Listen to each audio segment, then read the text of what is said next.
సంపద సృష్టి సంబంధించి ఆయన బాగా చేస్తారు. ఏ ప్రభుత్వం అయినా సరే చంద్రబాబు నాయుడు గారు సృష్టించినంత సంపద ఆదాయ వనరులు పెంచడంలో చంద్రబాబు నాయుడు గారు 14 నుంచి 19 దాకా చేశాడు ఈయన. 2014లో స్టేట్ పరిస్థితి, 2019 స్టేట్ పరిస్థితి మీరే చూడండి. ఈయన అప్పులు తగ్గించగలిగాడా? వైజాగ్కు సంబంధించి మెడికల్ హబ్కి బయో మెడికల్ వ్యాలీకి సంబంధించి ఆయనే కట్టారంటారు. అమరావతికి సంబంధించి నిర్మాణాలు కూడా కొంతవరకు చేశారంటారు. సచివాలయం అంటారు. ఈ సచివాలయం అమరావతిలో డబ్బులు దొబ్బడానికి ఎస్ఎఫ్టీకి 12,000 13,000 ఇచ్చేసి పైన సీలింగ్లు పడిపోయి ఊడిపోయే బిల్డింగ్లు కాదు నేను చెప్పేది. ఎవరు ఇవన్నీ చూపిస్తారంటే ఎవరు అనరు. ఎవరు అంటారంటే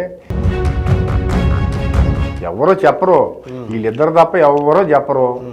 ఏమండి, ఎంతసేపు మార్గదర్శక విషయం గురించి జరుగుతుంటే రామోజీరావు గారు ఎవరికి డబ్బులు ఎగ్గొట్టలేదు, రామోజీరావు గారు చిట్టేశాడు, ఎవడో బాగుపడ్డాడు ఇక్కడ అన్న విషయం జనాలు, సాధారణమైన జనాలకి అదే చెబుతారు. అసలు అక్కడ విషయం అది కాదన్న సంగతి ఎవరికి తెలియదు, వాళ్ళు చెప్పరు. రాజ్యసభ ఎంపీలకు సంబంధించి సెలక్షన్లో కూడా ఒకానొక దశలో మహానాయకుడు రాజశేఖర రెడ్డి గారు చనిపోవడానికి కారణం అని చెప్పి కొన్ని ప్రచారాలు జరిగిన వ్యక్తులకు కూడా మీరు కూడా సీట్లు కేటాయించారు. ఎవరండి? ఏమండి, నామినేషన్ అంటే కొంతమంది వ్యక్తులకి జాతీయ స్థాయిలో ఉన్నోళ్ళు లేకపోతే ఇంకో స్థాయిలో ఉన్నోళ్ళు ఒక వ్యక్తికి అవకాశం కల్పించాలనుకున్నప్పుడు ఆ కల్పించబడే వ్యక్తికి ఇండియా మొత్తంలో ఏ రాష్ట్రంలో వెసులుబాటు ఉందో పవన్ కళ్యాణ్ గారు ఓట్లు చీల్చుతారు, అందువల్లనే వైసీపీకి భయం పట్టుకుంది, ఓట్లు చీలడం వల్ల అధికారం కోల్పోతారేమో. ఆయన చీలుస్తారా తేల్చరా అన్నది మాకు సమస్య కాదు.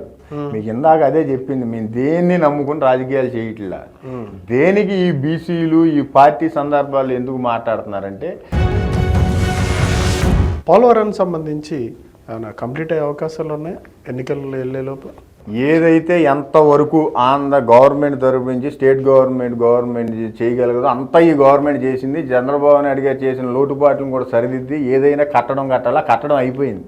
దీంట్లో గత పాలకులు గత గవర్నమెంట్ చేసిన కాపర్ డ్యామ్ జరిగిన పొరపాటు వల్ల కొద్దిగా లేట్ అయింది. ఆ పోలవరం అనేది ముందుకి స్పీడ్గా వెళ్ళాలంటే ఇప్పుడు వస్తున్న మెడికల్ కాలేజీలన్నీ స్టేట్ ఇస్తున్నాయా లేదా? ఏమండి, సెంట్రల్ ఇచ్చే 3, మిగతా అన్ని స్టేట్ ఇయ్యే. మిగతా అన్ని స్టేట్ ఇయ్యే. అసలు సెంట్రల్ ఇవ్వటం స్టేట్ ఇవ్వటం ఏంటి సార్? దాని గురించే నేను చెబుతున్నా. ఢిల్లీలో ఉన్న గవర్నమెంట్కి డబ్బు ఎక్కడి నుంచి వస్తుందా అంటే సార్ ఇప్పుడు పోలవరానికి సంబంధించి పూర్తి అవ్వట్లేదు, వాళ్ళు నిధులు ఇవ్వట్లేదు అంటే బీజేపీ సహకరించట్లేదు అనే కదా ఓ పక్కన. బీజేపీ సహకరించట్లేదని నేను చెప్పట్లా. ఆ మాట ఎప్పుడు మా నాయకుడు కానీ మా పార్టీ లేదు. కానీ జగన్ గారు ఈ పొత్తుల కోసం వెనకబడి చంద్రబాబు నాయుడు గారు 300 సార్లు తిట్టారు.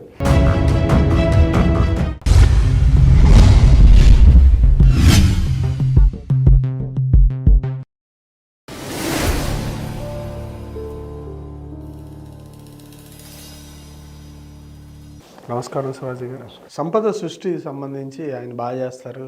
ఏం సృష్టి? ఏ ప్రభుత్వం అయినా సరే చంద్రబాబు నాయుడు గారు సృష్టించినంత సంపద అంటే ఆదాయ వనరులు పెంచడంలో చంద్రబాబు నాయుడు గారు ప్రపంచంలో గిన్నీస్ బుక్ ఎక్కి. మీరు ఏమంటారు? జగన్మోహన్ రెడ్డి గారి సంపద విషయంలో కావచ్చు, అంటే ప్రభుత్వ ఆదాయ వనరులు పెంచడం విషయంలో కావచ్చు, లేదంటే ఆయనకున్న పటిమ చంద్రబాబు నాయుడు వాస్తవం సార్. పోల్చి చూస్తే మీరేం చెప్తారు? ఆయనకున్న పటిమ ప్రపంచంలో ఎవరికి ఉండదు సార్. నేను చెప్పేది వీళ్ళిద్దరికి మధ్య పోల్చి చెప్పండి. వీళ్ళిద్దరికే చెబుతున్నా సార్. ప్రపంచంలో ఎవరికి చంద్రబాబు నాయుడు గారికి అంత ఉన్న ఇది ఎవరికి ఉండదు. 2 ఎకరాల రైతు కింద స్టార్ట్ అయ్యి పాల వ్యాపారం చేసి 2% వాటా 400 కోట్లు చేసే అంత నైపుణ్యం ఎక్కడ ప్రపంచంలో ఉండదు. మరి మిగతా చిత్తూరు డైరీ ఎందుకు మూసిపోయి అంత నైపుణ్యం లేకపోవడం వల్ల చిత్తూరు డైరీ మూతపడింది. ఉన్న విజయ డైరీకి ఆ ప్రాఫిట్స్ లావు. 2 ఎకరాల రైతు కింద పాల వ్యాపారం మొదలెట్టి దాంట్లో 2% వాటాను 400 కోట్లు చేయగలని సమర్థుడు ఈయన. ప్రపంచంలో ఆ విషయంలో అసలు ఎవరు ఉండరేమో. అవి ఏమన్నా చెబితే ఏమన్నా ఆక్స్ఫర్డ్ యూనివర్సిటీలోనో లేకపోతే కేంబ్రిడ్జ్ యూనివర్సిటీలోనో పాఠాల కింద పెట్టవచ్చు. ఏది MBA కుర్రోళ్ళకి ఎవరికో. ఏం ఇన్కమ్ పెంచేశాడు సార్ ఈయన?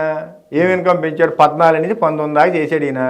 2014లో స్టేట్ పరిస్థితి, 2019 స్టేట్ పరిస్థితి మీరే చూడండి. ఈయన అప్పులు తగ్గించగలిగాడా? ఆస్తులు ఏమైనా జాయిన్ చేయగలిగాడా? ఆస్తులు అంటే ఏంటి గవర్నమెంట్కి? మీరు పర్సనల్ వ్యాపారం చేస్తున్నారు. మీరు బ్యాంకు లోన్కి వెళ్ళాడు. బ్యాంకు కూడా ఏం చూస్తాడు? మినిమంగా ఒకటి మీరు చేస్తున్న పని, ఆ పని యొక్క భవిష్యత్తు వర్తమానం ఎలా ఉంది. 2 ఈ కంపెనీకి ఉన్న ఆస్తులు ఎంత ఆస్తులు ఉంటే ఎంతవరకు ఇతను సపోర్ట్ చేయొచ్చు అన్నదే క్రైటీరియా కదా. 2014లో ఉన్నాయి ఏంటి, 2019లో ఉన్నాయి ఒకటి. ఓకే, అప్పులు పెరిగినాయి, అవసరాలు తీర్చారు, అవసరాల కోసం చేశారు మీరు చెబుతారు. ఓకే, ఆస్తులు ఏం పెంచారు మీరు? ఒక గవర్నమెంట్ కట్టడం కట్టారా? మీరు ఉమ్మడి ఆంధ్రాలో కానీ ఈయన కానీ ఒక 2 లక్షల ఎస్ఎఫ్టీ, కనీసం 1 లక్ష ఎస్ఎఫ్టీతో కట్టిన గవర్నమెంట్ బిల్డింగ్ చూస్తారు మీరు. ఏదో జనాలు బాగు చేయడానికి అక్కడ ఆంధ్రాలో సచివాలయం ఎస్ఎఫ్టీకి 11,000 ఇచ్చి కట్టే ఏర్పాట్లు ఒకరు మీరు చెప్పండి. గవర్నమెంట్ చంద్రబాబు నాయుడు గారి టైంలో ఇది కట్టారని ఒకటి చెప్పండి. కేసీఆర్ గారు ఉన్నారు, తప్పో రైటో ఏదో అది మీరు ఎలా అయినా విశ్లేషించుకోవచ్చు. సెక్రటరియట్ ఇచ్చారు కదా, దాంట్లో ఎవరన్నా ఉండొచ్చు, ఈరోజు మారి ఉండొచ్చు, ఇంతకుముందు ఆయన ఉండొచ్చు. మీరు సచివాలయం ఇచ్చారు కదా ఆస్తి, ఏమండి? మీరు ఆంధ్రాలో ఒకటి చెప్పండి, చంద్రబాబు నాయుడు గారు 94 నుంచి 2014 వరకు మధ్యలో రాజశేఖర రెడ్డి గారు టైం తీసేస్తే ఈయన చెప్పండి ఒకటి కట్టింది. ఏం కట్టలేదు. చెప్పండి ఒకటి చెప్పండి. వైజాగ్కు సంబంధించి మెడికల్ హబ్కి సంబంధించి మెడికల్ వ్యాలీకి సంబంధించి ఆయనే కట్టారంటారు. అమరావతికి సంబంధించి నిర్మాణాలు కూడా కొంతవరకు చేశారంటారు, సచివాలయం అంటారు. ఇట్లాంటివి లేవా? ఎవరంటారు? ఎవరు అనరు, ఎవరు అనరు. ఎవరంటారంటే మీలాగా మై కట్టుకుని మీరు అన్నాల నుంచి ఈ వృత్తి చేస్తున్నారో నాకు తెలియదు. మీలాగా వృత్తి చేసే రాధాకృష్ణ గారు అంటే దాని గురించి మాట్లాడి అక్కడ కనిపిస్తుంది. నేను చెప్పా ఎవరు కనపడుతుంది ఇప్పుడు ఎవరికి కాదు సార్. ఇప్పుడు సచివాలయం చెప్పారు, సచివాలయం ఆయన కట్టిందే. దాంతో పాటు ఏ సచివాలయం కట్టారు? ఇది సెక్రటరియట్, అమరావతి సెక్రటరియట్, తాత్కాలిక సచివాలయం. అది ఏబి ఎవరు ఇప్పుడు 13,000 చేంజ్ సంథింగ్ ఉంది. ఇందాక అదే అందే, ఈ సచివాలయం అమరావతిలో డబ్బులు దొబ్బడానికి ఎస్ఎఫ్టీకి 12,000 13,000 ఇచ్చేసి పైన సీలింగ్లు పడిపోయి ఊడిపోయే బిల్డింగ్లు కాదు నేను చెప్పేది. ఒకసారి నేను చెప్పేది పూర్తిగానండి. ఎవరు ఇవన్నీ చూపిస్తారంటే ఎవరు అనరు. ఎవరు అంటారంటే ఎకరం 200 రూపాయలు పొందిన 2,000 ఎకరం పొందిన రామోజీరావు గారు, మీలాగా సాధారణమైన మైకట్టుకుని విలేకరు చేసే రాధాకృష్ణ గారు ఆంధ్రజ్యోతిని కొనేశారు. మళ్ళీ ఎలా కొన్నారో అది జనాలకే తెలియాలి. ఆయన తప్ప ఎవడు ఈ ప్రపంచంలో చెప్పడు. మీకు హిందూ న్యూస్ పేపర్ ఎడిటర్ ఆయనే చెప్పారు కదా, ఆంధ్రాలో ఏం జరిగింది 2004 నుంచి 1994 నుంచి 2004 జరిగిందని. ఎవరో చెప్పరు, వీళ్ళిద్దరు తప్ప ఎవరో చెప్పరు. ఏమండి, ఎంతసేపు మార్గదర్శక విషయం గురించి జరుగుతుంటే రామోజీరావు గారు ఎవరికి డబ్బులు ఎగ్గొట్టలేదు, రామోజీరావు గారు చిట్టేశాడు, ఎవడో బాగుపడ్డాడు ఇక్కడ అన్న విషయం జనాలు, సాధారణమైన జనాలకి అదే చెబుతారు. అసలు అక్కడ విషయం అది కాదన్న సంగతి ఎవరికి తెలియదు, వాళ్ళు చెప్పరు. ఏమండి, ఎవరు చెబుతారంటే ఆడపిల్లల్ని సినిమాల్లో పుచ్చకాయలతోనూ దానిమ్మకాయలతో కొట్టి పెద్ద మేధావులే చిత్రీకరించి ఏదో 8,000కి 9,000కి బంజారా హిల్స్లో లబ్ధి పొంది దానికి ఇండస్ట్రీని బూచిగా చెప్పుకుని తర్వాత మీరు షాపింగ్ మాల్ కట్టుకుని వీళ్ళు బాగుపడిన వాళ్ళు తప్ప ఎవ్వరూ చంద్రబాబు నాయుడు ఏమండి ఈ దేశంలో పత్రికల వాళ్ళు, మీడియా వాళ్ళు, మేధావులు గుర్తించిన నాయకుడు కాదు సార్. ఎవడో నాయకుడు అంటే ఆకలితో ఉన్నాడు, విద్యకు దూరంగా ఉన్నాడు, సోషల్గా దూరంగా ఉన్నాడు గుర్తించిన నాయకుడు తప్ప ఈ పెద్దోళ్ళు గుర్తించిన ఎవడో నాయకుడు కాదు. పెద్దోళ్ళు అందరిని ఎన్నుకోమన్నారు అనుకోండి దేశంలో నాయకుడిని, ఎలక్షన్ పెట్టి అంబానీనో లేదా అదానీనో ఎన్నుకుంటారు తప్ప ఒక ఊళ్ళో మంచి నాయకుడిని ఎన్నుకోరు. అందుకైనా రాజకీయాలకి క్వాలిఫికేషన్ పెట్టాల. మన ఆయన చెప్పారు కదా రేవంత్ రెడ్డి గారు, ఎంత చక్కగా చెప్పాడు ఆయన. అది మీకు ఏం తెలివితేటలు ఉండవు. అసలు రాజకీయ నాయకుడు మంచి భావన ఉంటే చాలు. మీ భావన బట్టే మీ దగ్గర ఉన్న డబ్బుతో మీరు ఇల్లు కట్టుకుంటారు, ఆయన దగ్గర ఉన్న డబ్బులతో ఆయనకి మీ ఇల్లు దేనికి ప్రతిబింబిస్తుంది? మీ భావజాలాన్ని మీ ఇంట్లో పెడతారు. దానికి టాపీ వాళ్ళు సపరేట్గా ఉంటారు, లేకపోతే వడ్రంగోళ్ళు సపరేట్గా ఉంటారు. అక్కడ మీ భావం ఎంత ఉన్నదన్నమాట. గవర్నమెంట్లో కూడా ఏంటంటే దాన్ని అమలుపరచడానికి వివిధ శాఖలు ఉంటాయి. మీ భావం ముఖ్యమైతే రాజశేఖర రెడ్డి గారు ఏమేంటి రైతు, సామాన్యుడి విద్య, వైద్యం, అలాగా గవర్నమెంట్ నడిచింది. రామారావు గారి విద్య ఏంటి అందరికీ అన్నీ అందాలా. ఎవడో ఈ రాష్ట్రంలో ఆకలితో పడుకోకూడదని ఆ గవర్నమెంట్ అలాగే నడిచింది. జగన్ గారు ఈరోజు ఏంటి వీళ్ళందరూ ఇంతకాలం వీళ్ళందరూ పెద్ద అడ్డంకులుగా ఏర్పడి ప్రతి విషయంలో రాజకీయ ఇన్ఫ్లుయెన్స్ అని, ఈ ఎంప్లాయీస్ ఒక ఇన్ఫ్లుయెన్స్ అని అడ్డుపడి వీళ్ళ నుంచి దూరంగా చేయాలని చెప్పి ఈ గవర్నమెంట్ యొక్క ఆలోచన అలాగే ఉంటుంది. మీరు చంద్రబాబు నాయుడు గారి ఆలోచన ఎలా ఉంటుందండి? వీళ్ళందరూ భాగాలు కొట్టించి ఈయన అక్కడ కూర్చోబెడతారు. ఆయన మైకట్టుకు మాట్లాడేమన్నా ఆ కంపెనీకి ఓనర్ అయిపోతాడు ఆంధ్రజ్యోతి ఆయన. ఈయనేమో 150 రూపాయలు పొలాన్ని కొని ఆయన 2,000 ఎకరాలు స్టూడియో ఆయన కట్టేసుకుంటాడు. ఒక ఆయనేమో గజం 1,00,000 రూపాయలు చేసే చోట ఎకరం 8,000 పొందేసి ఆయన స్టూడియో కట్టుకుని ఆయన చెప్పేస్తాడు. ఒక ఆయన ముందే కళ వచ్చేద్ది ఆయనకి, గవర్నమెంట్ ఏమైనా చేస్తుంటే చుట్టుపక్కల పొలాలన్నీ కళ వచ్చేసేసి దేవుడు చెబుతాడు ఆయనకి. ఆయన ఇక్కడ కూర్చుని ఏదో ఆయన చెప్పేస్తాడు. వీళ్ళు గుర్తించిన నాయకుడు కాదు, ఎవడు ఆకలితో ఉన్నాడు. అందుకని ఎలక్షన్లు పెడతారు. సెలక్షన్లు చేయరు. సెలక్షన్ ఎవరిని చేస్తారు? ఎమ్మెల్సీ, ఎమ్మెల్యే, ఎంపీ, రాజ్యసభలు సెలక్షన్ చేసుకుంటారు. ఎందుకు చేస్తారు? వాళ్ళు ఈ గ్రౌండ్ లెవెల్లో గెలవలేకపోతే ఈ దేశ పురోగతికి ఆ రంగాల్లో వీళ్ళ యొక్క అవసరాలు అవసరం అని చెప్పి వాళ్ళు సెలెక్ట్ చేసుకుంటారు. అక్కడ కూడా దౌర్భాగ్యం అయింది. చంద్రబాబు నాయుడు గారు ఎవడు డబ్బిస్తే ఆడికి, ఎవడిస్తే ఆడికి ఇవ్వడం తప్ప మొట్టమొదటిసారి రాజ్యసభకు కూడా దౌర్భాగ్యం ఆయన ఈ ఈక్వేషన్లు పెట్టింది ఈయనే. ఇవన్నీ జనాలకు తెలిసిన విషయాలు. ఎంతకాలం దాస్తారు మీరు? అంటే మీకు సంబంధించి రాజ్యసభ సందర్భం వచ్చింది కాబట్టి మాట్లాడతాను. రాజ్యసభ ఎంపీలకు సంబంధించి సెలక్షన్లో కూడా ఒకానొక దశలో మహానాయకుడు రాజశేఖర రెడ్డి గారు చనిపోవడానికి కారణం అని చెప్పి కొన్ని ప్రచారాలు జరిగిన వ్యక్తులకు కూడా మీరు కూడా సీట్లు కేటాయించారు. ఎవరండి సంబంధించి? ఎవరో ఏం చేయలేదే. మొత్తం ఇక్కడికి వచ్చిన తర్వాత ఎంపీలు ఎవరెవరు అయ్యారండి? ఎవరయ్యారు ఎంపీలు? అంటే ఆయన వచ్చిన సిఫార్సులో దేశంలోని అగ్రగణ్య వాణిజ్య సంస్థలకు సంబంధించి వచ్చిన తర్వాత ఆయన ఇక్కడి నుంచి నామినేట్ చేయబడలేదా ఆంధ్రప్రదేశ్ నుంచి?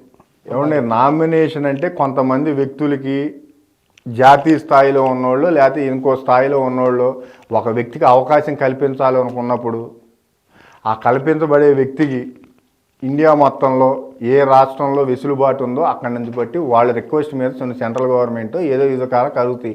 అలాగే చంద్రబాబు నాయుడు గారి టైంలో కూడా మన ఆంధ్ర నుంచి మన ఫైనాన్స్ మినిస్టర్ గారు వెళ్ళారు. అదేం తప్పు కదే. ఆయన మీద నేరారోపణలు లేవే. ఆయన ఏమే లేకపోతే వేరే ఇతర ఇవి ఉన్నాడు కాదే. అవన్నీ ప్రతి గవర్నమెంట్ జరుగుతూ ఉంటాయి. ఎక్కడో కర్ణాటక ఆయన సిఫారు చేస్తే అక్కడ మాయావతి గారు ఎలా ఇచ్చారు? ఒక రాజ్యసభ నిన్న మొన్న ఏదో పార్టీకి అనుకూలంగా నడవట్లేదని చెప్పి ఇచ్చేశారు కదా, డిస్మిస్ చేశారు కదా. అవి నడుస్తూ ఉంటాయి. అది పక్కన పెడితే ఈ ఆంధ్ర వాళ్ళకి ఆంధ్ర గవర్నమెంట్ ఇచ్చిన వాటిల్లో మీరు చూడండి, బీసీ నాయకుడు మన తెలంగాణలో ఎమ్మెల్యే కూడా చేశారు కదా. ఆయనకి ఇవ్వాల్సిన అవసరం ఏముందండి? ఎవరన్నా ఆ నాయకులకి ఎమ్మెల్సీ వస్తుందని చెప్పి ఎంపీ స్థాయికి వెళ్తే లక్ష్మయ్య గారికి కానీ ఎన్ని సీట్లు బీసీలకు ఇచ్చారు? గతంలో ఎవరైనా ఇచ్చారా? వర్తమానంలో ఎవరిని ఇస్తున్నారా? ఈ సోకాళ్ళు పెద్ద పెద్ద వ్యక్తులంతా అవసరాలు తీసుకుంటానికి ఒక ప్యాషన్గా భావించి రాజ్యసభకి గతంలో గవర్నమెంట్లు ఎవరిని పంపించినాయి? జగన్ గారు పంపించిన వ్యక్తి ఎవరైనా ఉన్నారు అలాగా? మీరు చూడండి. ఆ విషయంలో పారదర్శకత ఉంది అంటారు వాళ్ళకి, మీకు వాళ్ళకి పారదర్శకత చూస్తే మీకు పారదర్శకత సామాజిక న్యాయం పాటించారు. అయితే మీరు పారదర్శకత ఉంటేనే జగన్ గారు చేస్తారు, లేకపోతే చేయరు. ఇప్పుడు బీసీల కోసం ఇంత చేశారు కదా, బీసీ ఓట్లు మళ్ళీ రేపొద్దున మీకే పడతాయి. మేము బీసీ ఓటను, ఎస్సీ ఓటను, ఓసీ ఓటను, కులపు ఓటను మేము రాజకీయాలు చేయట్లేదు సార్. అవసరం ఉన్నవాడికి అవసరం వెళ్ళిందా లేదనని మేము చేస్తున్నామండి. మేము ధైర్యంగా చెప్పుకుంటున్నాం. మా పార్టీలో బీసీ నాయకుల్ని ఎక్కడో అనిల్ కుమార్ యాదవ్ గారికి ఇచ్చాపురంలో తీసుకెళ్ళి మీటింగ్ పెట్టాల్సిన అవసరం మాకేమైనా ఉంటుందా? ఏమండి, ఇప్పుడు ఈ పార్టీలో ఉన్న బీసీ నాయకులు మొత్తం స్టేట్లో ఉన్న అన్ని చోట్ల గుర్తింపబడుతున్నారు. గతంలో ఏ ఒక్క ప్రాంతం నాయకుడిని ఇంకో ప్రాంతంలో గుర్తింపు వచ్చేట్టుగా వ్యవహరించిన దాఖలాలు ఏ గవర్నమెంటు లేదు. కారణం ఏంటంటే రేపొద్దున వీళ్ళ నాయకులు అయితే వీళ్ళకి జరుగుతారని ఇబ్బంది. దాని గురించి జగన్ గారు పట్టించుకోవట్లేదు. ఏమండి, ఆయన నోటెంపట ఎప్పుడు పలానోడికి ఇచ్చేసాం, పలానా వర్గానికి ఏం చేసామని చెప్పడం. దాని మీద గెలవాలని ఆలోచన లేదు. మాకు ఈ పనికిమాలు ఎవరా లేదు, అవుట్డేటెడ్ పాలిటిక్స్ లాగా. వాళ్ళ బీసీ అనే పదాన్ని ఎందుకు వాడతారు అంటే బ్యాక్వర్డ్ క్యాస్ట్ అని సోషల్గా వెనకబడిన కమ్యూనిటీలు కొన్ని ఉన్నాయి. ఆ కమ్యూనిటీలకి ఆర్టిఫుల్గా చేశాం కాబట్టి చెబుతారు. అదేదో ఒక కులం గురించి మాట్లాడటం తప్ప అనే సందర్భమే లేదు. ఏమండి, మీరు పచ్చిగా మాట్లాడుకోవాలంటే ఏమండి, పవన్ కళ్యాణ్ గారు ఏ ధైర్యం చూసుకుని ఆయనకున్న యాటిట్యూడ్కి ఆయన నాయకుడిగా గుర్తింపు పడుతున్నారని గుండె మీద చెయ్యేసుకుని అడిగితే ప్రతి ఓడికి రాష్ట్రంలో 18,000 పిల్లోడి దగ్గర నుంచి 80,000 కుర్రోడి దాకా ప్రతి ఓడికి తెలుసు. ఆ మీటింగ్ వెళ్ళేవాడికి తెలుసు, ఆయన విషయం చూసి. లేకపోతే ఆ క్యారెక్టర్ ఉన్న వ్యక్తికి అసలు ఎవరైనా ఆ క్యారెక్టర్ ఉన్న వ్యక్తిని అయితే తంతారు కూడా జనాలు. ఏమన్నా, నువ్వు పచ్చిగా జనాలకి తెలిసిన విషయం అది. డబ్బులకి మీరు ఆల్రెడీ అంతే కాదండి. నా ఒపీనియన్ అయితే అదే. మీ ఒపీనియన్ చెప్తున్నా. నా ఒపీనియన్ అయితే అదే. కేసులు కాదు, చంద్రబాబు నాయుడు గారి మీద 3-4 కేసులు పెట్టి సంబంధించేసారు. మరి ఈ ప్యాకేజ్ కూడా నిరూపిస్తే సరిపోతుంది కదా డబ్బులు గురించి అనేది. మాకేం పని అండి, పనికిమాల మేము చెప్పేదేనండి సార్. మీ ఇంట్లోనో లేకపోతే నా ఇంట్లో దొంగలు పడ్డారు, ఒక 1,000 రూపాయలు 2,000 వస్తువు పోయింది. దానికోసం ఎందుకులే 1,000-2,000 తీసుకెళ్తే ఏదో తినడానికో పట్టుకూడి కోసం చేసుకుంటాలని వదిలేస్తాను నా యాటిట్యూడ్కి అయితే. ఏమండి ఇప్పుడు మీరు అదే అట్లాగా పెద్దదైతే వదిలేశారా? అంతే, అలా వదిలేయటమే. ఇప్పుడు పవన్ కళ్యాణ్ గారు అలా వదిలేయటమే. అలా అంటే ఇలాంటి ఆరోపణలు చేయడం రాజకీయ పార్టీల మీద, నాయకుల మీద సర్వసాధారణం అయినప్పుడు వాటిని మిగతా నాయకుల విషయంలో ఇంత అవినీతి జరిగిందని కేసులు పెడుతున్నప్పుడు ఈ ప్యాకేజీకి సంబంధించిన అంశాన్ని అది విమర్శల్ని ఏమండి అది అంటే లబ్ధి చేకూరింది ప్రైవేట్గా అయినా సరే వాటికి సంబంధించి ఇంతవరకు లబ్ధి చేకూరిందని అది చెప్తా ప్రైవేట్ ఉంటారు కదా. ఏమండి ప్రైవేట్ మాట మాత్రం ప్యాకేజ్ ప్రైవేట్ అది ప్రైవేట్ విషయం అండి. వాళ్ళకి ఏం జరిగిందనే విషయం అందరికీ తెలుసండి. పవన్ కళ్యాణ్ గారు 2019లో ఆయన సాధించిన విజయాల గురించి జనాలకి తెలుసండి. ఏదో ఆయన వెనక్కి తిరిగితే మీటింగ్లు వస్తానో, ఆయనకి ఏదో 5, 2, 3, 1% ఓటు ఉందనో, ఇద్దరు కలిస్తే ఏదో జగన్ గారికి పార్టీ చేయాలన్నా అన్నదే వాళ్ళ పార్టీ యొక్క ఆలోచన విధానం అండి. వాళ్ళ పార్టీ యొక్క ఆలోచన విధానం. దాని గురించి మాకు అనవసరం. మీ ఎందుకు పవన్ కళ్యాణ్ గారి గురించి మాట్లాడుతున్నానంటే, ఆయన మైకట్టుకుని ఒక రాజకీయ పార్టీ పెట్టుకుని ఈ రాష్ట్రాన్ని బాగు చేస్తానని తిరుగుతున్నారు కాబట్టి, నాకు ఈ రాష్ట్రంలో ఉన్న ప్రతి వ్యక్తికి ఆయన రాజకీయ నాయకుడి కింద మారాడు కాబట్టి ఆయన గురించి డిస్కస్ చేసే అవకాశం, డిస్కస్ చేసే హక్కు అందరికీ ఉన్నాయి. అదే ఆయన ప్రైవేట్ వ్యక్తి కింద ఆయన ప్రైవేట్ వ్యక్తి కింద ఉండి రాజకీయాల్లో లేకపోతే ఆయన గురించి మీరు మాట్లాడరు, నేను మాట్లాడరు. కానీ అంటే పవన్ కళ్యాణ్ గారు ఓట్లు చీల్చుతారు, అందువల్లనే వైసీపీకి భయం పట్టుకుంది, ఓట్లు చేయడం వల్ల అధికారం కోల్పోతారేమో అని ఒక రకమైనటువంటి మీరు కూడా విశ్లేషణ చేసుకుంటే ఈ కారణం చెప్తున్నారు. ఇది నిజమా అబద్ధమా? ఏమండి మీ ఇందాక మీరు అదే చెప్పారు, ఓట్లు చీల్చుతారు అందుకనే పవన్ కళ్యాణ్ గారిని టార్గెట్ చేశారు వైసీపీ శ్రేణులు. దీనికి మీరు సమాధానం అందుకే ఆయన చీలుస్తారా తేల్చరా అన్నది మాకు సమస్య కాదు. మీకు ఇందాక అదే చెప్పింది, మేము దేన్ని నమ్ముకుని రాజకీయాలు చేయట్లా. దేనికి ఈ బీసీలు ఈ పార్టీ సందర్భాలు ఎందుకు మాట్లాడుతున్నారంటే, మా పార్టీ చేసింది చెప్పుకోవాలి కాబట్టి ఆయన జరిగిన ఆ సందర్భంలో ఆయన చేసే ప్రశ్నలకు సమాధానం చెబుతున్నారు తప్ప, అంతగా మించి ఒక్క వంశం కూడా మా పార్టీ కానీ మా జగన్ గారికి కానీ ఎటువంటి అవసరం లేదు. ఎటువంటి అవసరం లేదు. మీ ఇష్యూ బేస్డ్ పాలిటిక్స్ జగన్ గారు చేయట్లా. ఇష్యూ బేస్డ్ అంటే చిన్న చిన్న సందర్భాలను బట్టి వీటిని బట్టి జగన్ గారు రాజకీయం చేయట్లా. జగన్ గారు అవసరాల బేస్ మీద రాజకీయం చేస్తున్నారు. ఏం అవసరాలు, ఇది ఈ రాష్ట్రంలో ఉన్న పౌరుడికి ఏం అవసరాలు అన్న దాని మీద ఆయన చేస్తున్నారు. కొన్ని చోట్ల లోట్లు పాట్లు ఉండొచ్చు ఏమండి, వాటిని ప్రయారిటీ బేసిస్ మీద అవసరాల రీత్యా కొన్ని అనుకుంటే కొన్ని ముందుంటాయి తప్ప, ఇక్కడేదో రామరాజ్యం అయిపోతుందని చెప్పే ఉద్దేశం కాదు. అంతవరకు కాలానుగుణంగా కొన్ని లోటుపాట్లు జరుగుతూ ఉంటాయి. మీరు ఫైనల్గా చూడాల్సింది ఏంటి, మీకు చెప్పాను, నడిపే నాయకుడి యొక్క ఉద్దేశం బట్టి ఆ గవర్నమెంట్ యొక్క నడకుంటుంది. మీ ఆలోచన విధానం బట్టి మీ ఇంటి నిర్మాణం ఉంటుంది. అది క్రైటీరియా కింద మీరు చూడండి. ఆ చంద్రబాబు నాయుడు గారిని మీరు చూసుంటే, మీరు 14 సంవత్సరాలు ముఖ్యమంత్రి చేసి ఆంధ్రాలో ఇప్పుడు వరకు ఎవరో తెలుగు రాష్ట్రాల్లో చేయనంత టైం చేసి మీరు ఆ స్థాయికి పడిపోయారంటే దానికి కారణం ఏంటో ఆయన ప్రశ్నించుకోవాలా. ఒరిస్సా సీఎం ఉన్నారు, అంత పేద రాష్ట్రం, ఆయన 28 సంవత్సరాలు ఏదో చేశాడు. ఎలా చేశాడు ఆయన? అలాగే జ్యోతి బస్ గారు చేశారు, ఆ నితీష్ కుమార్ 4వ సారి చేశారు. ఎంపీలో మన 4వ సారి 18 సంవత్సరాల తర్వాత 3/4 కంటే ఎక్కువ మెజారిటీ సీట్లు వచ్చినాయి చౌహాన్ గారికి. ఎందుకు వచ్చినాయండి? అది గుర్తించాలి తప్ప జనాలు ఇవన్నీ ఊరికనే ఏదో సోషల్ ఈక్వేషన్ కోసం, సోషల్ అవసరాల కోసం, సోషల్ గ్యాదరింగ్ కోసం జనాలు మాట్లాడుకుంటారే తప్ప వాళ్ళ అవసరాలు ఏం చేశారు ఓటేసే ముందు ప్రతి ఓడు తెలివిగానే ప్రవర్తిస్తారు. అట్లా అంటారా? పోలవరానికి సంబంధించి ఏమైనా కంప్లీట్ అయ్యే అవకాశాలు ఉన్నాయా ఎన్నికల్లో వెళ్ళే లోపల? ఏదైతే ఎంతవరకు ఆంధ్ర గవర్నమెంట్ తరపు నుంచి స్టేట్ గవర్నమెంట్ చేయగలగదో అంతా ఈ గవర్నమెంట్ చేసింది. చంద్రబాబు నాయుడు గారు చేసిన లోటుపాట్లను కూడా సరిదిద్ది ఏదైనా కట్టడాలా కట్టడం అయిపోయింది. ఏమండి, దీంట్లో గత పాలకులు గత గవర్నమెంట్ చేసిన కాపర్ డ్యామ్ జరిగిన పొరపాటు వల్ల కొద్దిగా లేట్ అయింది. 3 ఆ పోలవరం అనేది ముందుకి స్పీడ్గా వెళ్ళాలంటే దీనికి సెంట్రల్ గవర్నమెంట్ యొక్క కోఆపరేషన్ 100% అవసరం.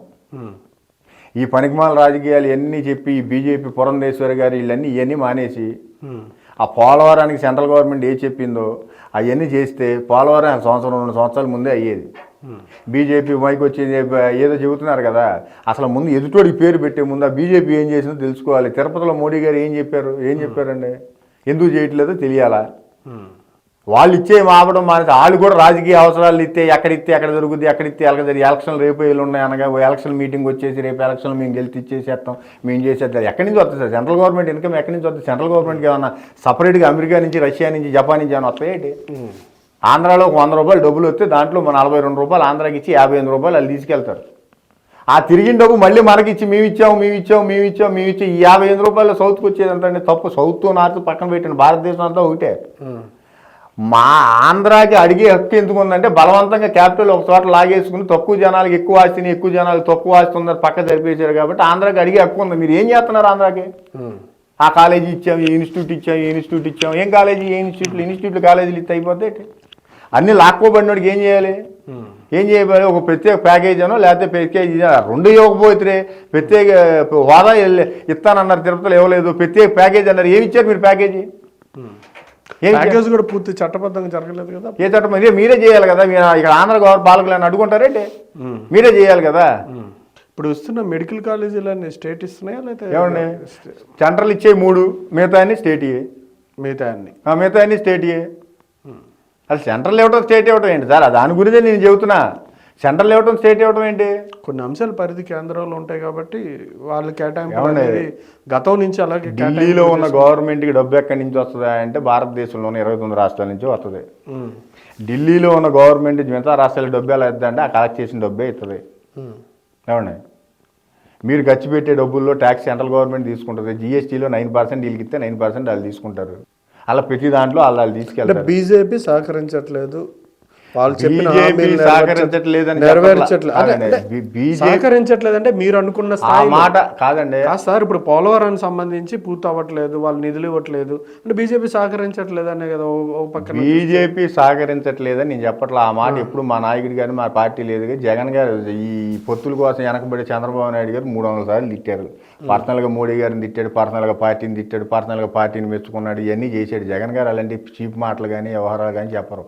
విషయం అడిగారు కాబట్టి ఒక విషయం స్పీడ్గా వెళ్ళాలంటే ఇప్పుడు బండి మీద లోడ్ వేసి ఎద్దులు లాగాలంటే 2 సమానం లాగితే తొందరగా వెళ్ళద్ది. ఒకటి ఇంకోటి వేరే పనుల మీద ఆగింది అనుకోండి, ఇది ఆగుద్ది. మీరు కూడా అంత ఫోకస్గా పెట్టి దానికి ఉన్న సమస్యలు ఏంటి, ఫైనాన్షియల్ ప్రాబ్లమ్సా లేకపోతే వేరే ఇష్యూస్ ఉన్నాయన్న సెంట్రల్ గవర్నమెంట్ కూడా నిబద్ధతతో ఎవరన్నా కొంతమంది అఫీషియల్స్నో లేకపోతే పొలిటికల్గా కొంతమంది అపాయింట్ చేసి అదే పనిగా ఉంటే 6 నెలల ఏ పని 2 నెలలు అవుద్ది.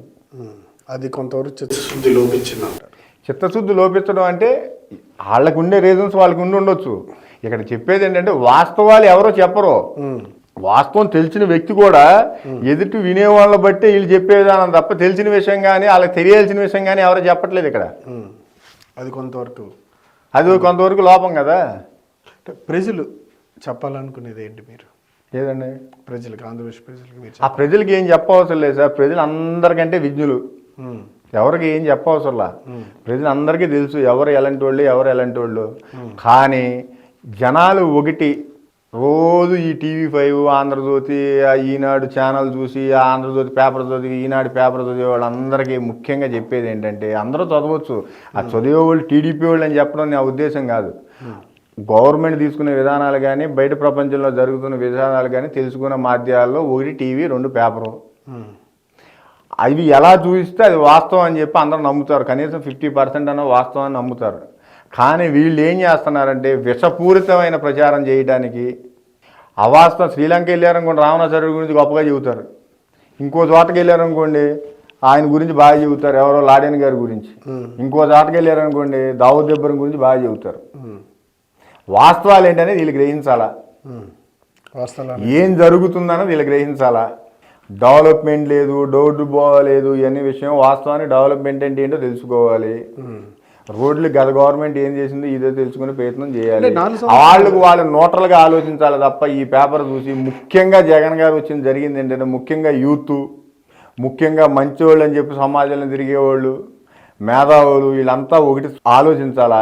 ప్రతి వ్యక్తి ఒక వయసులో ఉన్నప్పుడు కానీ ప్రతి న్యూట్రల్గా ఉండే వ్యక్తి కానీ మేధావు కానీ అందరూ ఈ రాష్ట్రంలో ఈ దేశంలో ఇది జరగాలి ఎప్పటికీ అంద్యాలో జరగదని స్టేట్మెంట్ ఇచ్చేసిన వాళ్ళు కానీ ఈరోజు ఆంధ్రాలో జరుగుతుందేనో విశ్లేషించుకుని వాళ్ళు తెలిస్తే 10 మందికి చెప్పాలా. ఇంకా జగన్ గారు చంద్రబాబు నాయుడు గారు పార్టీలు పక్కన పెడితే అసలు ఈ విధంగా గవర్నమెంట్ ఇచ్చే అమౌంట్లు కానీ అసలు ఎక్కడ లంచాన్ని బారి పడకుండా ఏమీ లేకుండా ఈ పొందేవాడు ఆత్మగౌరవంతో ఆత్మాభిమానంతో సెల్ఫ్ సాటిస్ఫాక్షన్తో గతంలో ఏ గవర్నమెంట్లన్నా చేసినాయా అనేది ఆలోచించాలి. అది జరగాలి. 2 డెవలప్మెంట్. మీరు వ్యవసాయం చేయాలన్నా వ్యాపారం చేయాలన్నా ఫ్యాక్టరీ పెట్టాలంటే ముఖ్యంగా ఏం ఆలోచిస్తారు సార్? అక్కడ ఉన్న రిసోర్సెస్, అక్కడ ఉన్న ట్రాన్స్పోర్ట్ ఫెసిలిటీస్, దాన్ని బట్టి బేస్ పెట్టి చేస్తారు. వ్యవసాయం చేయాలంటే ఏం చేస్తారు? అక్కడ ఉన్న భూమి స్వరూపాన్ని బట్టి వ్యవసాయం చేస్తారు. కొల్లేరు పరిసర ప్రాంతాల్లో చేపలు రైలుకు సంబంధించి చేస్తారు. అనంతపురంలో వేడిశనగలు పండిస్తారు. అలాగే ఒక ప్రాంతం అభివృద్ధి కూడా అక్కడ ఉన్న సోర్సెస్ని బట్టే ఉంటాయి. ఆంధ్రాకు ఉన్న ముఖ్య సోర్సులు ఏంటి? సీ కోస్ట్ ఎక్కువ ఉంది. ఆ కోస్ట్ని గతంలో చంద్రబాబు నాయుడు గారు ఎలా అడ్రస్ చేశారు, ఈ గవర్నమెంట్ ఎలా అడ్రస్ చేస్తుంది? దానికి మళ్ళీ ఇలా చెబితే జగన్ గారు 4 పోర్ట్లు 10 ఫిషింగ్ హార్బర్లను పెట్టారంటే దానికి చంద్రబాబు నాయుడు గారు ప్లాన్ వేశాడు. ఆయన ఎల్కేజీ కొన్నప్పుడు కలగన్నాడు, లేకపోతే చిత్తూరులో డిగ్రీ చదువుతున్నాడు, పుస్తకం రాసుకున్నాడు అని చెప్పి ఇలాంటి పెట్టకథలు కూడా ఇలా రాసుకుంటా. ప్లస్ అవసరాలు, ఏ ప్రాంతానికి ఏ అవసరాలు, ముఖ్యంగా ఉద్దానం ఏరియాలో తీసుకుంటే వాళ్ళు కిడ్నీల గురించి 40-50 సంవత్సరాల నుంచి ఇబ్బంది పడుతుంటే ఇంత గొప్పవాళ్ళు అని చెప్పి మైకులు బట్టి తిరిగే ఈ రాజకీయ నాయకులు ఇలాంటి వాళ్ళు కనీసం అలాంటి అవసరాలు కూడా తీర్చలేని పరిస్థితి గతంలో ఉండేది. మీరు ఏం చేశారు? ఉద్దానం ఏరియాలో గవర్నమెంట్ ఏం అవసరాలు తీర్చింది? ఆ తీర్చిన అవసరం తాత్కాలిక రాజకీయ అవసరాల కోసం చిన్న సమయం కోసం తీసుకుందా, లేకపోతే దీర్ఘకాలికంగా సమస్య కోసం తీసుకున్నదని ఆలోచించాలి. ఈ పోర్టులు జరిగితే ఏం జరుగుతుందన్నది ఆలోచించాలి. చాలామంది ఇది పడతారు, పోర్టు జరిగితే ఏముంది, పోర్టు వస్తే ఏమవుతుందని. పోర్టు వస్తే ఏమొస్తుందంటే, మీకు చిన్న ఎగ్జాంపుల్, 1 టన్ను వస్తువు బై రోడ్డుకి బై వాటర్ తీసుకెళ్తే దాదాపుగా 50% రేటు తగ్గిపోతుంది. ఈరోజు గుజరాత్ అంత డెవలప్ అవ్వడానికి మీరు ఈస్టర్న్ కోస్ట్ కాకుండా వెస్టర్న్ కోస్ట్ తీసుకుంటే మీరు గుజరాత్ దగ్గర నుంచి కోచిన్ దాకా దాదాపుగా ప్రతి 200 కిలోమీటర్లకు ఒక పోర్ట్ ఉంటుంది. కారణం ఏంటంటే ఒకప్పుడు గుజరాత్లో ఎస్ఆర్ స్టీల్స్, సూరత్లో ఉన్న ఎస్ఆర్ స్టీల్స్ విజయవాడ రావాలంటే బై రోడ్లో 2700 కిలోమీటర్లు తిరిగి వచ్చేది. ఇప్పుడు ఏమని చేస్తున్నారు? వెజల్స్లో వాడు ఏం చేస్తాడు? 1 లక్ష 2 లక్షలు తీసుకుని వాళ్ళు మామూలుగా పాయింట్లు దింపుకుంటే వెళ్ళిపోతాడు. అక్కడి నుంచి విజయవాడ, ఇవన్నీ విజయవాడగా వైజాగ్. లాజిస్టిక్స్ వల్ల వాడికి కంపెనీకి చాలా బెనిఫిట్ పొందుతుంది. అందుకనే తమిళనాడులో అంత ఆటోమొబైల్ ఇండస్ట్రీస్ రావడానికి కారణం ఏంటి? పోర్ట్ ఉంటాం. వైజాగ్లో ఎవరు ప్రమేయం లేకపోయినా వైజాగ్ ఆ స్థాయి పెరగడానికి కారణం పోర్ట్ ఉంటాం. బాంబే ఇండియాలో అంత గుర్తింపు పొందడానికి పోర్ట్ ఉంటాం. కలకత్తా అంత గుర్తింపు పొందడానికి కారణం పోర్ట్ ఉంటాం. ఏవి తెలుసుకోకుండా ఓ బిల్డింగ్ కట్టేసి ఐటీ కట్టేస్తే 10,000 మంది ఉద్యోగాలు పనిచేసేస్తారు. ఉద్యోగాస్తాలు అంటే ఒక వ్యాపారస్తుల ఉద్యోగం కాదు. ఒక పోర్టు మద్రాసు ఉంది, మద్రాసులో 100 రూపాయలు ఉద్యోగస్తుడు ఉంటాడు, 1 కోటి రూపాయలు ఉద్యోగస్తుడు ఉంటాడు. మీరు ఐటీ ఉన్న చోట చూపించండి, ఎవడుంటాడు? అక్కడ 100 రూపాయలు కూడా ఏం చేసుకుంటాడు? ఆడ ఆత్మాభిమానంతో పని చేసి తెచ్చుకుంటాడు. అక్కడ ఇక్కడ చూడండి, ఆడ ఇడ్లీ తింటే ఇడ్లీ పెట్టుకుందామా, లేకపోతే ఆ రోజు టీ తాగుతుంటే టీ పెట్టుకుందాం అని ఆలోచన తప్ప వీడు సొంతగా ఆత్మాభిమానం చేస్తే పనులు ఉండవు. ఇక్కడ తెలుసుకోవాలా. 2 విద్య. అది విద్య ఎంత ఒక స్ట్రాటజిక్గా, ఒక తెలివిగా గవర్నమెంట్ వ్యవస్థలను ఎలా తొక్కేశారో అందరికీ తెలుసు. ఇంత మేధావి అనుకుని చంద్రబాబు నాయుడు గారు కార్పొరేట్ స్కూల్లో చదివచ్చాడేనా? గవర్నమెంట్ స్కూలే కదా. రాజశేఖర రెడ్డి గారు కార్పొరేట్ స్కూల్లో చదివాడా? పివి నరసింహారావు చదివాడా? సాధారణమైన స్కూల్లోనే కదా. ఈ మేధావుల్ని తయారు చేసిన అప్పటి గవర్నమెంట్ స్కూళ్ళు ఇప్పుడు స్కూల్ ఎందుకు చేయలేకపోతుంది 30 సంవత్సరాల నుంచి? కారణం ఏంటి? ఎందుకు కారణం? అదే చదువుకునే పిల్లలు నారాయణ గారేమో ట్యూటోరియల్స్ కింద స్టార్ట్ చేసి ఈరోజు గర్వంగా చెప్పుకుంటాను, అదే 2 లక్షల మంది 3 లక్షల మంది పిల్లలు ఉన్నారన్నారు. అంతకంటే పెద్ద ఇన్ఫ్రాస్ట్రక్చర్ ఉన్న గవర్నమెంట్ స్కూల్ ఎందుకు ఎలా ఉండిపోయినాయి? మీరు ఏం చేశారు గవర్నమెంట్ స్కూల్స్కి? అలా ఎంత దౌర్భాగ్యం అండి. లేడీస్కి యూరినల్స్ కూడా లేకుండా సాయంత్రం దాకా క్లాసులు అలా కూర్చునే దౌర్భాగ్య స్థితి మీరు ఒక పక్క ఉంచి ఒక మైకెట్టుకుని అమెరికా నిన్ను పంపించాను, లండన్ మీరు పంపించారని చెప్పుకునే దుస్థితి వరకు ఉండేది. ఎవరి గుండె మీద అది చేసుకుని ప్రతి కూడా ఆ ఊరు స్కూల్కి వెళ్ళి చూడమనండి. నేను 100% అయిపోయినాయని నేను చెప్పట్లా, చాలా చోట్ల అయినాయి, చాలా చోట్ల చేసే ప్రయత్నం చేస్తున్నారు. ఈ గవర్నమెంట్ ఏం చేస్తుందో వెళ్ళి ఆర్ట్ఫుల్గా వెళ్ళి చూడమనండి. 3 వైద్యం. ఆరోగ్య విషయంలో ఆరోగ్యాన్ని గవర్నమెంట్ తీసుకున్న స్టెప్స్ చూడండి. మీకు పిల్లోడి దగ్గర నుంచి ప్రతి ఓడి దాకా గర్భిణీ స్త్రీకి ఏం ఫుడ్ కావాలి, గర్భిణీ స్త్రీకి డెలివరీకి వస్తే హాస్పిటల్ తీసుకెళ్ళడానికి వ్యాన్ కానీ, పిల్లలకి పోషకాహారం కానీ ఫుడ్ కానీ దగ్గర గవర్నమెంట్ ఎలా మానిటర్ చేస్తుందో చూడండి. ఆరోగ్య విషయంలో నాకు తెలిసి ఈ గవర్నమెంట్ అడ్రస్ చేసిన విధంగా ఈవెన్ అమెరికాలో జరగమేమో కొత్తగా ఒకటి పెట్టారు. ఫ్యామిలీ డాక్టర్ని, ఆరోగ్య సురక్షని, ఆరోగ్యశ్రీని 3 కోఆర్డినేట్ చేస్తా ఒక యాప్ పెట్టి, సపోజ్ మీరున్నారు వంశీ గారు, ఆ వంశీ గారికి ఆరోగ్యపరంగా ఉన్న ఇబ్బందులను ఆ యాప్లో పెట్టి, ఏమండి మీకు ఫ్యామిలీ డాక్టర్ని పెట్టి దీనికి తగ్గట్టుగా ఇప్పుడు 25 లక్షల దాకా పెట్టారు కదా ఆపరేషన్. కొన్ని సిచ్యువేషన్స్ ఉంటాయి, కొన్ని పర్టికులర్ ఆపరేషన్స్ ఉంటాయి. అది 10 లక్షల దాకా అవుతాయి. ఎక్కడ కోటికో నూటికో ఒకటి వాటికి కూడా అడ్రస్ చేస్తా. వాడికి ఇప్పుడు ప్రతి మనిషి ఏమవుతాడు సార్, ఒక ఫ్యామిలీలో ఒక హెడ్ ఉన్నాడండి, అతను క్యాన్సర్ లేకపోతే ఏదో ప్రాబ్లం వచ్చింది, అతను ఏం చేస్తాడు, జబ్బు గురించి ఆలోచించడం. అరే నేను చచ్చిపోతే నా పిల్ల ఏమైపోతాడు, నేను చచ్చిపోతే నా వ్యాపారం అయిపోద్ది అని చెప్పి అది ఆ ధైర్యం. అరే నాకేమవుతుందో 10 లక్షలు పెట్టి గవర్నమెంట్ చేస్తుందంటే అతను పని బాగుంటుంది, అతని వ్యాపారం బాగుంటుంది, సమాజం బాగుంటుంది.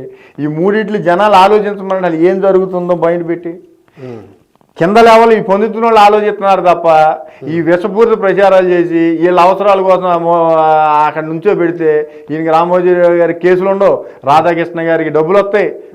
వీళ్ళ కోసం చేసే ప్రచారం తప్ప హార్ట్ఫుల్గా చేయమని జనాలు ఎప్పుడు ఆలోచిస్తారు.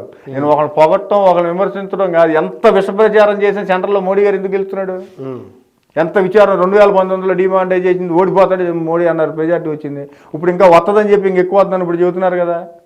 ఎందుకు ఒరిస్సా సీఎం గారు ఉన్నారు, ఆయన ఎందుకు 20 సంవత్సరాల నుంచి గెలుస్తున్నాడు? ఆయన వ్యక్తి యొక్క ఇన్ఫ్లుయెన్స్ చాలా ఉపయోగం ఉంటుందండి.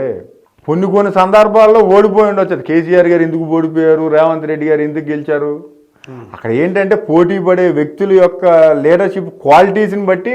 ఇప్పుడు రేవంత్ రెడ్డి గారు వచ్చిన తర్వాత కాంగ్రెస్కి ఊపు వచ్చింది. ఊపటం అంటే ఏంటి, ఆయన మాట్లాడే విధానం కానీ ఆయన పైకి వచ్చిన రాజకీయ విషయం కానీ నమ్మకం కలిగించగలిగాడు. ఏది గవర్నమెంట్ కొద్దిగా యాంటీగా ఉన్న వాళ్ళకి ఆ నమ్మకాన్ని కలిగించగలిగాడు కాబట్టి ఆయనకు ఓటేశారు. మీరు నమ్మకం నమ్మకం కొత్తగా ఏం కలిగిస్తారు చంద్రబాబు నాయుడు గారికి? అసలు నమ్మకం అనే పదానికి ఈ పక్కన ఉన్న క్యాండిడేట్ పవన్ కళ్యాణ్కి అర్థమే తెలియదయ్యే. పవన్ కళ్యాణ్ మైకెట్టి చెప్పమని, నేను పలానా కమ్యూనిటీ అని ఎవడో నా దగ్గర రావద్దని మైకెట్టి చెప్పండి. మంచి ఒక మేసం గెలుపుతాను. గన్నవరం ఎయిర్పోర్ట్లో 3 ఉండరు ఆయనకి. కమ్యూనిటీ ఎవరో రావద్దు, అసలు నా కమ్యూనిటీతో పనే లేదని చెప్పు మైకెట్టి చెప్పమానంటే గన్నవరం ఎయిర్పోర్ట్లో ఆయన రిసీవ్ చేసుకుంటారు 3 ఉండరు అని చెప్పాడు. ఇప్పటి వరకు ఎవరంతా రండి అని చెప్పదు, రావద్దని చెప్తున్నాడని మీరు చెప్తున్నారు. రమ్మని చెప్పారా? ఏమండి వచ్చే వాళ్ళంతా ఆ కమ్యూనిటీ వ్యక్తులు. నేను కమ్యూనిటీ పక్కన పెడితే ఏమండి కొంతమంది విషయాన్ని ధైర్యంగా చెప్పగలగవచ్చు, కొంతమంది విషయాన్ని ధైర్యంగా చెప్పలేకపోవచ్చు. మీరు బాగున్నారంటే మీకు జబ్బు వచ్చిందని అర్థం కాదు, బాగున్నారంటే జబ్బు వచ్చిందని అర్థమే కాదు. అలాగే ఏంటంటే చెప్పుకుంటానికి నిరూపించడానికి ఏమీ లేవు. పోనీ నిరూపిస్తే నా ఇంటి పక్కడు వచ్చి అంతాడో లేకపోతే ఎవడో నా స్నేహితుడు విరోధం అవుతాడని ఏదో కొన్ని సందర్భాలకు భయపడి ఎవడో ఈ దేశం సగం మాట్లాడ తప్ప వాస్తవాలు అయ్యే. మీకు తెలియదు ఏముంది, జనాలు ప్రతి వాళ్ళు డబ్బులు సంపాదించి వాళ్ళు సమాజంలో మెప్పు పొందడానికి అరే జాతీయ నాయకులకి అంతర్జాతీయ నాయకులకి కూడా కులాలు అంటగట్టేశారు. ఆ స్థాయి దాడిపోయి ఎప్పుడు 5 సంవత్సరాలు 600 సంవత్సరాల కింద మనం పాల్గొంచిన వాళ్ళు కూడా కులాలు అంటగట్టేశారు. ఇవన్నీ ఏంటంటే మనిషి యొక్క మానసికమైన దౌర్భాగ్యాలు. ఈ డబ్బు చేత సమాజం బాగుపడతానో లేకపోతే వీటి వల్ల మనిషి బేసిక్గా ఏంటంటే మనిషి ఆలోచనతో బాగుపడితే మనిషి బాగుపడతాడు. సార్ పట్టిసీమ గురించి మొన్న నీళ్లు ఆయన గత ప్రభుత్వాలు నిర్మించిన పట్టిసీమ ద్వారా రైతాంగానికి కొంతవరకు నీళ్ళకి ఉపయోగపడిందని చెప్తా ఉన్నారు. దీని గురించి మీరే ఉంటారు. మీ ఇంట్లో బోర్లోంచి నీళ్ళు వస్తున్నాయి అన్నారా, బోర్ మీద ఉన్న టెక్స్మా మోటార్ నీళ్ళు తోడిందని చెబుతారా? బోర్లోంచి నీళ్ళు వస్తున్నాయి అన్నారు కదా, ఆ నీళ్ళు ఎక్కడి నుంచి వస్తున్నాయి? పట్టిసీమలోంచి రావట్లా, పోలవరం రైట్ కెనాల్ నుంచి వస్తున్నాయి. ఆ రైట్ కెనాల్ తవ్వింది ఎవరు? రాజశేఖర్ రెడ్డి గారు. దాంట్లో ఉన్న పెండింగ్ వర్క్లు అన్నీ క్లియర్ చేయడం కూడా లేదు. ఆ పెండింగ్ వర్క్ వంకబెట్టి వీళ్ళ అవసరాలు తీసుకుని ఆ మట్టి అమ్ముకుని మధ్యలో ఊరికి దానికి దీనికి కనెక్షన్ పెట్టి దానికి ఒక పేరెట్టి మా ఇంట్లో ఉన్న బోర్లో టెక్స్మా మోటార్ నీళ్ళు తోలుతుందని కంపెనీ వాడు చెప్పుకున్నట్టుగా ఈయన చెప్పుకునే కార్యక్రమాలు తప్ప ఏమీ లేదు సార్. ఎక్కడి నుంచి వచ్చిందని సార్ పట్టిసీమ? రాజశేఖర రెడ్డి గారు 155 కిలోమీటర్లు 145 కిలోమీటర్లు రాజశేఖర రెడ్డి గారు రైట్ కెనాల్ తవ్వితే ఆ మధ్యలో పెండింగ్ ఉన్న వీళ్ళ చేత ఆపబడితే వీళ్ళు కోట్లకి వెళ్ళి అయ్యి చేత ఆపితే వాడికి జాయింట్ కలిపి వాటిలో డబ్బులు దండుకుని దాని మీద గ్రావెల్ మట్టి తిని అవన్నీ నీగా చేసి పట్టిసీమ నీళ్ళు పెట్టి బాగుపడిందని చెబితే అవన్నీ పట్టిసీమ చేశాను. పట్టిసీమ అలా పోలవరం రైట్ కెనాల్ ఆగటానికి నువ్వే ఆపావు. పట్టిసీమ వల్ల నీళ్ళు వచ్చినాయి. అలా ఓకే వాస్తవం, పట్టిసీమలో నీళ్ళు వచ్చినాయి. పట్టిసీమ నుంచి ఇప్పుడు కృష్ణానది నీళ్ళు ఎన్ని వచ్చినాయి, కృష్ణానది సోదరునికి వదిలి నీళ్ళు ఎన్నో చూడండి. ఎన్ని పనికిమాల కౌర్లు ఏదో చెబుతా, సందర్భపూరితమైన ఏదో జనాలకి చెబుతా. అంటే రైతాంగానికి సంబంధించి ఈసారి వర్షాలు తక్కువ పడడం వల్ల రైతు పంటలు బీడు భూములుగా మారాయి కాబట్టే చివరి నిమిషంలో ప్రభుత్వం నిద్రలేసి పట్టిసీమ నీటిని వినియోగించిందని చెప్పి వాళ్ళ వాదన గతానికి సంబంధించిన విషయంలో. ఇప్పుడంటే తుఫాన్ వచ్చింది, పంటలన్నీ నష్టపోయినాయి. అంటే వాళ్ళు చెప్పేది మేము పట్టిసీమ నిర్మించాం, దాని ద్వారా ఉపయోగకరమైన ప్రాజెక్టు ద్వారా రైతాంగానికి మేలు చేకూరింది అనే దాన్ని మీరు ఎట్లా చూస్తారు? వాస్తవం, వర్షాలు తక్కువ ఉన్నమాట వాస్తవం. కానీ ఆయన గవర్నమెంట్లో వచ్చినంత కరువు నీళ్లు ఇవ్వలేని పరిస్థితి ఏమీ లేదు. ఈ సంవత్సరం వాస్తవానికి ప్రతి సంవత్సరం కంటే పంటలు ఎక్కువ పడినాయి. కారణం ఏంటనుకున్నారు? తడి పొడి మీద. తడి పొడి మీద పంట అంటే ఏంటంటే వర్షం పడేది, అసలు పడవపోవడం అనేది లేదు, మధ్యలో గ్యాప్ వచ్చేది, మళ్ళీ కొద్దిగా వచ్చేది. ఆ ఉన్న నీళ్ళు గవర్నమెంట్ వదిలింది, అవసరాలు ఇస్తే పట్టి చేరాల నుంచి వచ్చినాయి. అచ్చంగా పట్టిసేవ నీళ్ళతోనే వ్యవసాయం చేసి ఇచ్చేసిన అవసరం ఇప్పుడు కూడా ఏర్పడాల ఆంధ్ర ప్రాంతంలో. కాకపోతే ఏంటంటే ప్రతి 4 సంవత్సరాలతో కంపేర్ చేస్తే ఈ సంవత్సరం తక్కువ పడిన వర్షాలు. అంత తప్ప అసలు భూమి వచ్చి ఎండిపోతేనో ఏదో చేస్తేనో పండ్లా ఏదో చెబుతాను. నేను చెప్పా కదా, భారతదేశంలో ఎవరో ఈ దౌర్భాగ్యమైన ఆలోచన చేయరు, ఎవరో చేయడు. నేను కట్టా నీళ్ళు అంటే నువ్వు నీ పేరు చెప్పకపోతే నువ్వేం చేయవా? వాళ్ళు ఎవరో ఎప్పుడైతే చేస్తా నేనే ఆలోచన నాకే పుట్టింది, నేను ఆలోచన చేస్తే వాళ్ళు కట్టారు, నువ్వు కడితేనేమో నేనే కట్టాను, నేనే చేశాను. బోర్లోంచి నీళ్ళు వస్తున్నాయంటే బోర్లోంచి నీళ్ళు వస్తాయి, కానీ టెక్స్మా మోటార్ తోలితేనే నీళ్ళు వచ్చినాయని ఎవరో చెప్పుకోరు.